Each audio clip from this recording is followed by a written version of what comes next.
Hi hello good morning. ನಾನು ನಿಮ್ಮ ಪ್ರೀತಿಯ ನಿಶಾಂಕ. ಏನಿವತ್ತು ವಾಯ್ಸ್ ಹೆಂಗಿದೆ ಅಂದ್ಕೊಂಡಿದ್ದೀರಾ? ಸ್ವಲ್ಪ ಫೀವರ್ ಇರೋದ್ರಿಂದ ವಾಯ್ಸ್ ಈ ಥರ ಆಗಿದೆ.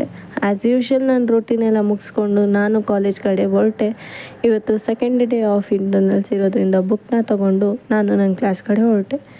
ಫಸ್ಟ್ ಎಕ್ಸಾಮ್ ಮುಗೀತು. ಸ್ವಲ್ಪ ಬ್ರೇಕ್ ಇರೋ ಟೈಮಲ್ಲಿ ನೋಡಿ ಏನು ನಾಟಕಗಳು ಆಡ್ತಿದ್ದ ನೀನು. ಇದೆ ಇಲ್ಲೊಂದು ಸಮಸ್ಯೆ ಖಂಡಿತ ಇದೆ.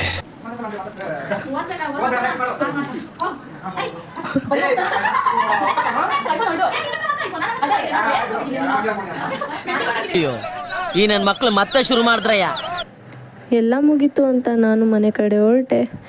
ಅದಾದಮೇಲೆ ಮನೆಗೆ ಬಂದಾದಮೇಲೆ ಫುಲ್ಲು ತೀರಾ ಸುಸ್ತು ಮತ್ತು ಜ್ವರ ಎಲ್ಲ ಜಾಸ್ತಿ ಆಗಿತ್ತು ಅಂತ ಕ್ಲಿನಿಕ್ಗೆ ಹೋಗಿ ಮೆಡಿಸಿನ್ಸ್ ಎಲ್ಲ ತೊಗೊಂಡು ಬರೋ ಅಷ್ಟರಲ್ಲಿ ಇವ್ನು ನೋಡಿ ಏನು ಪೋಸ್ಗಳು ಕೊಡ್ತಿದ್ದು ನನ್ನ ಮನೆ ಮುಂದೆ ಕೂತ್ಕೊಂಡು. ಊಟ ಎಲ್ಲ ಮುಗಿಸಿ ಇನ್ನೇನು ಮಲಿಕೊಬೇಕು ಅಂತ ಹೋದಾಗ ಬಂದ್ಬಿಟ್ಟು ಕಾಟ ಕೊಟ್ಟ ನನ್ನ ತಂಗಿಗೆ. ಈ ಕಡೆ ಎದ್ದೊಳಕ್ಕೂ ಆಗ್ತಿಲ್ಲ, ಈ ಕಡೆ ಮಲ್ಗೋಕ್ಕೂ ಆಗ್ತಿಲ್ಲ. ಆ ರೀತಿ ಕಾಟ ಕೊಡ್ತಿದ್ದ ನನ್ನ ತಂಗಿಗೆ. ಇಷ್ಟು ಹೇಳಕ್ಕೆ ಇಷ್ಟಪಡ್ತೀನಿ. ಓಕೆ ಫ್ರೆಂಡ್, ಬಾಯ್.